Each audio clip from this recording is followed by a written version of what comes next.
I've had Cube. I've talked to Cube. And a lot of people say Cube doesn't pay. What's your relationship with Cube, and what did that opportunity mean for you? Well, the ungrateful bastards that would say anything about Cube's payment, you shouldn't even talk to them anymore. Like, you don't go to Goodwill, you don't go to a Goodwill thrift store and go, look at all this cheap ass shit.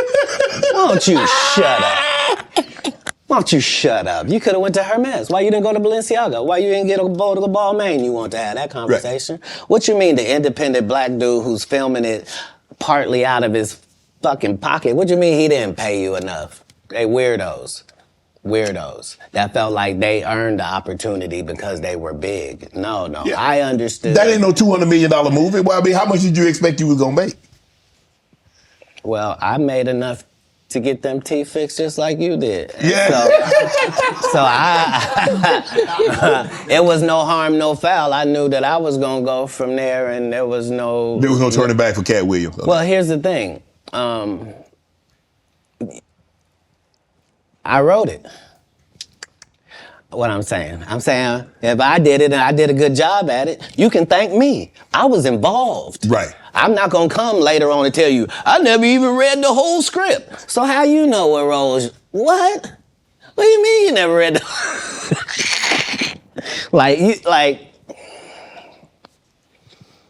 these guys' whole job is to present something, unfortunately. And I'm just not a presenter. If you ask me a question, I'm just going to tell you the truth of how it went. Would you be willing to do another Friday? Cube already asked me to write it. I was supposed to have been writing it. This is what these guys are mad about. Like, we lost some great people before this movie could come out regardless. Right. And so, yes, there desperately needs to be one. But we miss John Witherspoon in a way that can't really be quantified, if I'm being honest with you. And the Chris Tucker that we got now is Epstein Island Chris Tucker, not Smokey. Oh, Lord. Whew. If I didn't know no better, I'd tell you he's the greatest. I don't care what you say. To be confident and not delusional is a real skill. Most of these confident people we see is really delusional. Well, you don't think they asked Chris Tucker to come back in the second Friday?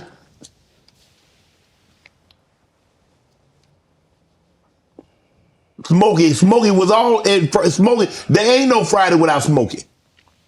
We all agree to that, and there's no next Friday without Friday, and there's no Friday after next without Friday. Friday. We talk about the road because you said that they don't... Here's the thing. Okay. Here's the thing.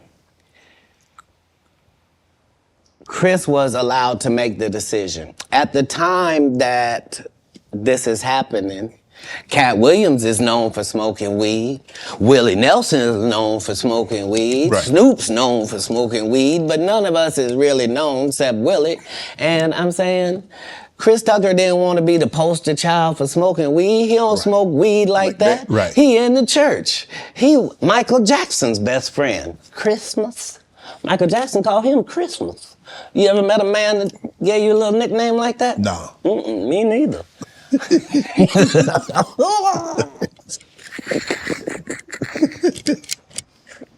Must be the greatest. Man, I ain't gonna be able to get nobody back. I ain't gonna be able to get no more comedians. They all coming. No, they ain't. Are you kidding? Nah. Hey, I promise you. Good thing I done got all the rest of them. I done got the ones. I promise you, everybody trying to double back. You're gonna be having to beat them off with a stick. You won't let him. They're coming. Much as... The truth of the matter is, the Money Mike in the original script got raped in the bathroom, and that's what Ricky Smiley was okay with.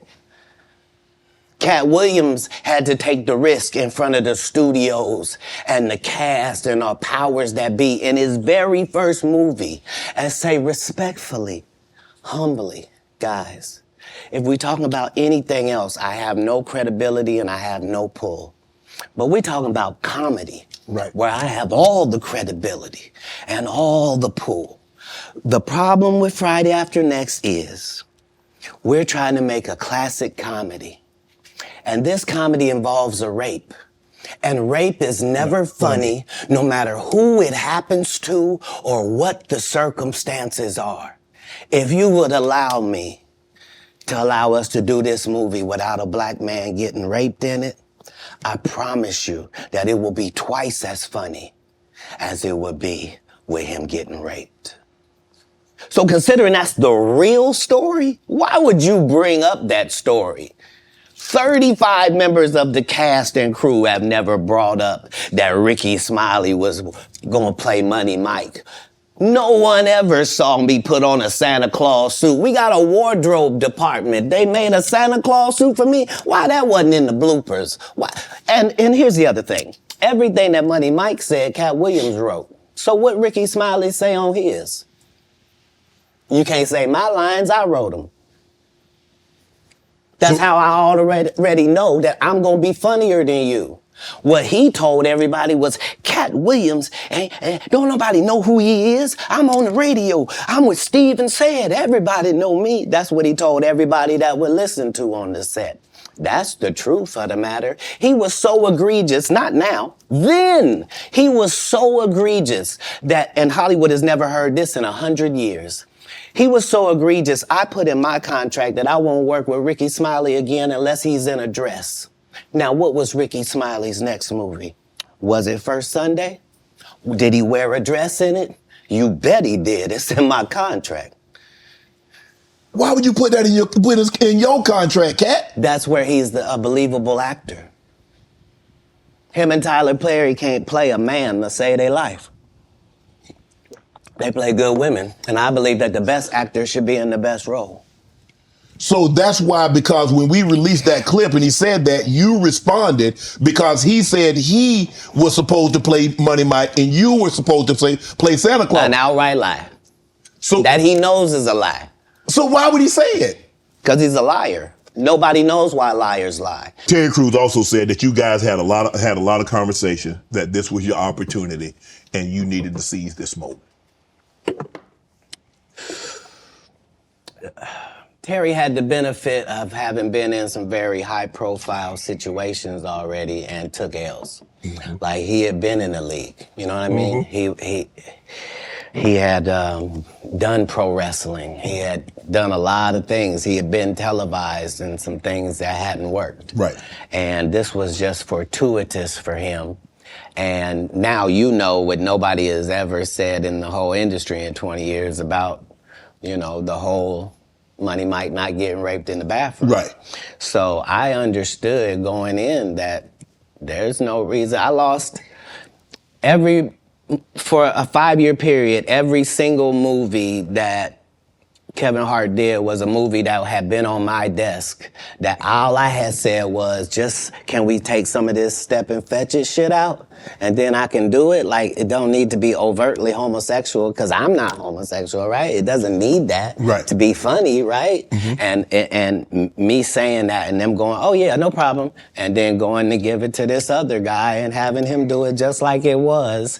And acting like I'm a bad person because I keep standing on my standard. But, yeah, it's interesting, but I wouldn't change it for the world.